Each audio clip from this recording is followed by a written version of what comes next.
Hello students, welcome back to our YouTube channel. Next topic यहाँ पर रहेगा Cayley Hamilton theorem का। Last topic हम लोगों ने जब करा था उसमें मैंने आप लोगों को समझाया था कि कैसे हम लोग eigen values and eigen vectors को निकालते हैं। अब ये उसी से रिलेटेड टॉपिक है कैली हैमिल्टन थ्योरम, और ये सबसे एक सिंपल टॉपिक मैं बोलूंगा आप लोगों के लिए। अगर तो आप लोगों को मैट्रिक्स मल्टीप्लीकेशन करना आता है तो फिर मतलब ये आप लोगों के लिए सबसे इजीएस्ट टॉपिक माना जाएगा भाई। मतलब अगर आप लोग ए क्यूब निकाल लेते हैं, ए स्क्वायर निकाल लेते हैं, या ए रेज़ पावर 4 तक का निकाल लेते हैं, तब आप लोगों को ये टॉपिक पूरा पूरा हो जाएगा। ऑल क्लियर, ठीक है। मैं ये कहूंगा भाई फुल मार्क्स आएंगे यहाँ पे।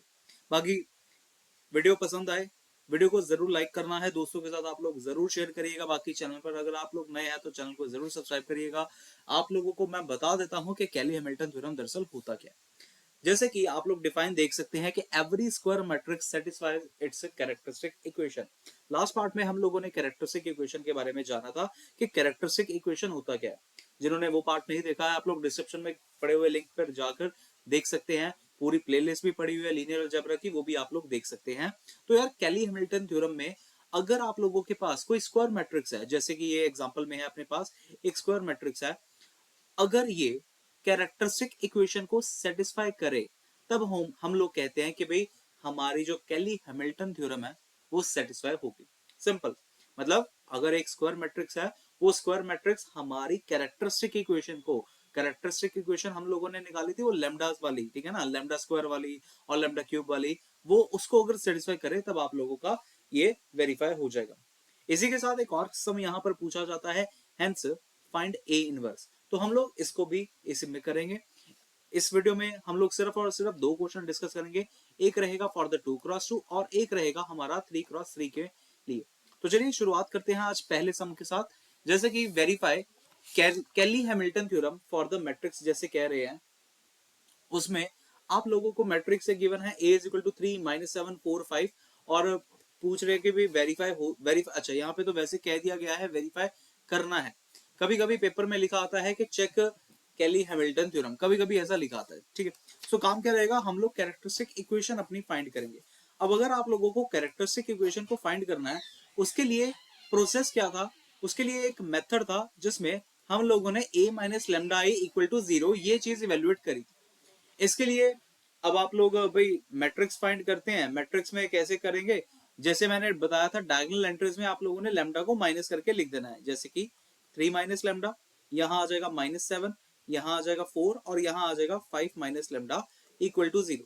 और फिर डिटर्मिनेंट हम लोग यहाँ पर इवेल्युएट कर लेते हैं। डिटर्मिनेंट क्या आ जाएगा, 3 minus lambda into 5 minus lambda, minus plus कर देंगे तो यहाँ आ जाएगा 28 इक्वल टू 0। इसके बाद मल्टीप्लीकेशन कर लेते हैं, 3 इंटू 5 करेंगे 15 आ जाएगा, -3 lambda minus 5 lambda plus lambda square plus 28 equal to 0। और यहां से बन गया लेमडा स्क्वायर माइनस ये आ जाएगा 8 लेमडा, और यहाँ 28 प्लस 15 कर लेंगे तो ये मिल जाएगा 28 प्लस 15 43। तो 43 इस तरीके से हमारे पास ये इक्वेशन आ गई है। इस इक्वेशन को हम लोग कहते हैं अपना characteristic equation. So therefore the characteristic equation is characteristics equation is lambda square minus 8 lambda plus 43 equal to 0। अब हमें चेक करना है कि वे वेरीफाई हो पाती है कैली हैमिल्टन थ्योरम के नहीं। इसके लिए हम क्या करेंगे, हम यहां पर लिख लेंगे, मतलब मैं आपको बता दूं भाई, वी हैव टू शो ना। So we have to show A satisfy, हमारा जो ए है वो सेटिस्फाई करता है कैरेक्टरिस्टिक इक्वेशन को। ए सेटिस्फाई द कैरेक्टरिस्टिक्स इक्वेशन, ठीक है, कैरेक्टरिस्टिक्स इक्वेशन। अब अगर ये ए सेटिस्फाई करता है कैरेक्टरिस्टिक इक्वेशन को, जो हमारी characteristic equation in terms of lambda लिखी गई थी, अब हम लोग उसको इन टर्म्स ऑफ ए लिख देंगे कुछ यूं करके कि a square minus 8 a plus 43 i equal to 0। आप लोग जानते होंगे कि यहाँ पर मैंने आई क्यों लिखा है। जैसे कि यार आप लोगों ने मैट्रिसेस टॉपिक पढ़ा था, मैट्रिसेस में हम लोग कुछ ऐसा करके पढ़ते थे कि जब भी कांस्टेंट लिखा होता था हम लोग हमेशा उसके साथ आइडेंटिटी लिख देते थे। तो यहाँ से a square minus 8 a plus 43 i equal to 0 ये अपनी बन चुकी है इक्वेशन। अब हमें इसी को सेटिस्फाई कराना है भाई। अगर इसका आंसर 0 तो आ गया, फिर हमारी कैली हैमिल्टन थ्योरम सेटिस्फाई हो जाएगी, वरना हमारी इक्वेशन सेटिस्फाई नहीं होगी। तो भाई फिर से एक बार ए लिख लेते हैं। हमारे पास जो ए गिवन था वो क्या था? ए था 3 - 7 4 5, 3 - 7 4 5। अब ए स्क्वायर इवेल्युएट करते हैं। ए स्क्वायर आ जाएगा हमारे पास 3 - 7 4 5, और यहां मिल जाएगा 3 - 7 4 5। मल्टीप्लीकेशन कर लेते हैं अपने मैट्रिक्स की, मल्टीप्लाई करके देख लेते हैं भाई हमारे पास कितना आ जाएगा। ये मिल जाएगा 9 प्लस नहीं 9 माइनस 28, 3 इंटू 10 -21 -35, 4 इंटू 3 12 प्लस 20, और नेक्स्ट आ जाएगा -28 और 5 प्लस 25। ये इस तरीके से आ जाएगा। इसको और थोड़ा सा सिंप्लीफाई करके अपना आंसर लिख लेते हैं। यहां से हमें मिल जाएगा 9 - 28 करेंगे तो ये आ जाएगा -19, -21 -35 करेंगे तो ये मिल गया -56, और 20 + 12 करेंगे तो ये आ जाएगा 32, और फिर -28 + 25 ये मिल गया -3। ये अपने पास ए स्क्वायर आ गया। अगर ये ए स्क्वायर आ गया है, ये सारी की सारी वैल्यूज को अब हम लोग यहाँ पे अपनी इस इक्वेशन में सब्स्टिट्यूट करते हैं। सो यहां से मिल जाएगा माइनस therefore -19 -56 32 -3 -8 इंटू ए था हमारे पास 3 -7 4 5, और साथ में +43i, आई आ गया 1001। ये इज इक्वल टू 0 नहीं लिख रहा हूं क्योंकि मुझे ये वेरीफाई करवानी है, इसलिए मैं ऐसा नहीं कर रहा हूं भाई। पहले मैट्रिक्स को लिख लेते हैं। -19 -56, यहाँ मिल गया 32, यहाँ मिल गया -3। मल्टीप्लीकेशन करवा लेते हैं, 8 को 3 के साथ मल्टीप्लाई करवा लेते हैं भाई। 24 -56, उसके बाद यहाँ पे 32, और नेक्स्ट आ जाएगा 40 प्लस 43 0 0 43। सो इन लास्ट अगर जब हम देखेंगे इनको, अगर मैं ऐड करूँ, ये 19 लिखा था तो -19 -24, मैं लिख देता हूँ भाई, -19 -24 प्लस 43। एक तो भाई ये आ गया, उसके बाद यहां से क्या मिल जाएगा? ये मिल गया -56 प्लस 56, और वहां पे तो भाई 0 ही है। उसके बाद यहाँ पे आ गया 32 -32 प्लस 0 आ गया, और यहाँ पे मिल गया -3 -40 प्लस 43। हाँ जी। अब अगर आप लोग इनको ऐड करके करेंगे तो देखिएगा आप लोगों के पास ये 0 0 मिल रहा है, दैट इज 0 मिल गया। तो आप लोगों का ये जो इक्वेशन था, कैरेक्टरिस्टिक इक्वेशन सेटिस्फाई कर गया है अपना स्क्वायर मैट्रिक्स। तो इस तरीके से हम लोग कह सकते हैं कि yes, our Cayley Hamilton theorem is satisfy. Yes, Cayley Hamilton theorem is satisfied. बस आप लोगों ने इतना ही पेपर में लिख के आना। मतलब ये हमने करा है 2x2 के लिए। सेम टू सेम ऐसा ही सम आप लोगों के पास 3x3 के लिए भी पूछा जाएगा। ठीक है। सो मैं एक जो इसके बाद आगे जो इक्वेशन थी ना, वो भी मैं फाइंड कर देता हूं। जैसे वहां पर कह रहे थे कि हेंस फाइंड ए इनवर्स। देखिए, हेंस फाइंड ए इनवर्स का मतलब होता है कि हमें उस रिजल्ट को यूज करके ए इनवर्स निकालना है। भाई जैसे हमारे पास जो इक्वेशन आई थी वो थी a square -8a plus 43i is equal to 0। अब हमें इस इक्वेशन का यूज करते हुए now we have to find a inverse. इस इक्वेशन का यूज करते हुए हम लोग अब ए इनवर्स निकालेंगे जी। अगर इस इक्वेशन का यूज करें हम लोग ए इनवर्स निकालने में, तो हम लोग यहाँ पे कर सकते हैं भाई, प्री मल्टीप्लाई कर सकते हैं। ठीक है। सो मैं यहाँ पे pre multiply by both the side by A inverse कर देता हूँ। जैसा काम आप लोग +2 में करते थे वही डिट्टो सेम चीजें हैं भाई। सो यहाँ पे लिख लेते हैं pre multiply both the side by A inverse. ऐसा करने से ये आ जाएगा A inverse into A square -8a plus 43i equal to A inverse 0। अब जब ये ए इनवर्स ए स्क्वायर के साथ मल्टीप्लाई हो जाएगा तो यहाँ तो आ जाएगा a⁻1, यहाँ आ जाएगा 8 ए इनवर्स इंटू ए, यानी कि ये आइडेंटिटी बन जाएगा।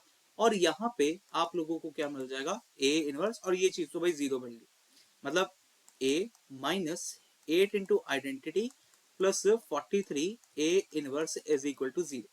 अब आप लोगों को इसके बाद क्या करना चाहिए, हमें चाहिए था ए इनवर्स।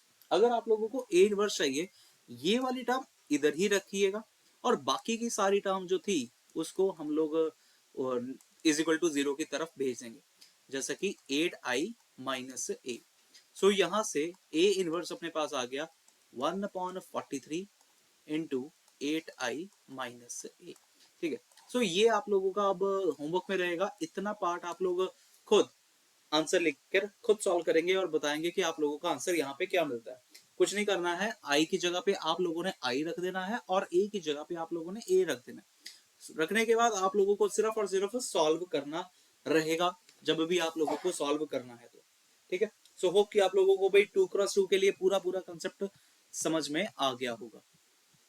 ठीक है जी, अब जो 3x3 वाला जो क्वेश्चन है, ये आप लोगों को मैं होमवर्क में दे रहा हूँ। एक क्वेश्चन 3x3 का ये होमवर्क में है, लेकिन इसकी बजाय मैं एक आप लोगों को दूसरा क्वेश्चन सॉल्व कराऊंगा, क्योंकि मैंने ऑलरेडी वहां पर आइगन वैल्यू जो थी मैंने ऑलरेडी फाइंड करके रखी थी, इक्वेशन फाइंड करके रखी थी, वो ये वाला क्वेश्चन था। ठीक है, सो इस क्वेश्चन को सॉल्व करूंगा मैं इसके बाद आप लोगों के लिए। आप लोगों ने लास्ट पार्ट में देखा होगा कि हमने ये क्वेश्चन सॉल्व करा था ना, find the eigen value of the matrix. अब बस इसी क्वेश्चन को, हमारी ये रही ना, ये रही कैरेक्टरिस्टिक इक्वेशन, इसके लिए हम लोग वेरीफाई करेंगे कि क्या हमारी कैली हैमिल्टन थ्योरम सेटिस्फाई होती है या नहीं होती है। मैंने बहुत बड़ा आप लोगों को क्वेश्चन बताया था पिछले पार्ट में। ठीक है, सो चलो भी स्टार्ट करते हैं अपने कैली हैमिल्टन थ्योरम के लिए। यहां पर इक्वेशन क्या है, to verify Cayley Hamilton theorem. हाँ जी, हमारी इक्वेशन क्या सेटिस्फाई हो, क्या सेटिस्फाई होगी to verify Cayley Hamilton theorem. We have to satisfy, we have to satisfy a cube minus 7a² plus 36 identity equal to 0। That's it भाई, यही काम रह गया। मैंने ये सब इसलिए उठाया क्योंकि मैंने लास्ट पार्ट में ऑलरेडी ना आप लोगों को कैरेक्टरिस्टिक इक्वेशन बता दिया था। ठीक है ना, इसीलिए मैं एक बार मैट्रिक्स लिख लेता हूँ भाई। मेरा मैट्रिक्स क्या था, ए वाला, फिर उससे आप लोग थोड़ा सा इजीली कर लेंगे भाई। 1 1 3, ये है, क्या है लिखा है यार, 1 1 3, थोड़ा सा मिनिमाइज कर रहा हूँ। 1 1 3 1 5 1 1 5 1 और है 3 1 1, ये चीज है भाई। चलो सबसे पहले तो भाई ए स्क्वायर इवेल्युएट करते हैं हम, ए स्क्वायर क्या आ जाएगा। तो ए स्क्वायर के लिए भाई 3x3 का मैट्रिक्स है, 3x3 का मैट्रिक्स है अपने पास 1 1 3 1 5 1 3 1 1, और यहाँ पर भी है 1 1 3 1 5 1 3 1 1। इस तरीके से निकालते हैं यहाँ पे ए स्क्वायर अपना। तो ए स्क्वायर क्या बन जाएगा, अगर मैं पूरा सॉल्व करने जाऊं तो 1 इंटू 1, 1 इंटू 1, यहाँ पे आ गया 1 प्लस 1 प्लस 9, और फिर आ जाएगा 1 प्लस 5 प्लस 3, उसके बाद आ जाएगा 3 प्लस 1 प्लस 3, नेक्स्ट आ गया 1 into 1 1 plus 5 plus 3, next 1 plus 25 plus 1 into 1 1 1 3 3 plus 5 plus 1, next आ जाएगा 3 प्लस 1 प्लस 3, और यहाँ मिल गया 3 प्लस 5 प्लस 1, और लास्ट में आ जाएगा 9 प्लस 1 प्लस 1, ये मिल गया। सो भाई ए स्क्वायर एक बार देख लेते हैं कितना मिलता है। यहाँ पे आ गया 11,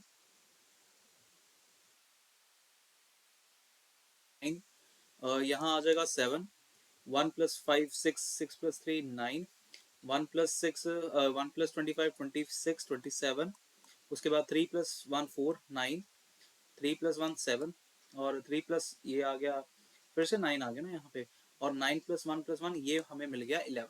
इस तरीके से आप लोगों का ए स्क्वायर आ चुका है। ऐसा ही काम करके आप लोग अब ए क्यूब निकालेंगे। ए क्यूब निकालना है तो ए क्यूब के लिए भाई ए स्क्वायर जो अपने पास आया 11 9 7, और फिर 9 27 और 9 7 9 और 11, और साथ में ए वाला जो मैट्रिक्स था 1 1 3, क्या था, 1 5 1 151 और साथ में है 311, 311 बस। अब आप लोगों का यही काम रहेगा कि आप लोगों ने भाई ए क्यूब निकालना है यहाँ पर। ए क्यूब निकालने के बाद फिर आप लोग अपनी सारी की सारी वैल्यूज को इस इक्वेशन में सब्स्टिट्यूट करेंगे और फिर जरूर चेक करेंगे कि आप लोगों का ये वेरीफाई हो पाता है कि नहीं हो पाता। ठीक है, मैं इसको ना आप लोगों के लिए छोड़ रहा हूँ ताकि आप लोग कर सके, या अगर आप लोग कहें तो भाई मैं कर ही देता हूँ, वैसे है तो सिंपल ही, ए क्यूब फाइंड करना आप लोग कर सकते हैं। चलो कोई ना, आप लोग इस क्वेश्चन को जरूर ट्राई करिएगा। अगर आप लोगों से नहीं हो पाएगा तो आप लोग कमेंट बॉक्स में बता देना कि सर हमारा नहीं हो पाया, तो मैं आप लोगों को ये पूरा पूरा सॉल्व करके बता दूंगा। और अगर हो जाएगा तो प्लीज ये भी बता देना सर डन। ठीक है, मुझे बता देना भाई, कमेंट बॉक्स में कर देना, मैं नेक्स्ट पार्ट नहीं तो दोबारा से ये वाला ले आऊंगा। ठीक, सो इस तरीके से आप लोग कैली हैमिल्टन थ्योरम के जो क्वेश्चंस होते हैं वो सेटिस्फाई कराते हैं। एकदम सिंपल वाले क्वेश्चन ही ज्यादातर एग्जाम में पूछे जाते हैं, बट मैं एक और पार्ट ऐसा लेकर आऊंगा जहां पर आप लोगों को थोड़े से अलग से सम दिखाए जाएंगे, वो नेक्स्ट कभी हम करेंगे। ठीक है, सो मिलते हैं किसी और पार्ट में। Thank you so much for watching the video भाई। पसंद आई हो जरूर वीडियो को शेयर करें और ये क्वेश्चन को जरूर कंप्लीट करें। जरूर आप लोग कंप्लीट करेगा भाई, होमवर्क में दे रहा हूँ, ये वाला क्वेश्चन तो हर एक ने करना है। ठीक है, so thank you so much for watching the video भाई। Have a good day, bye bye, take care.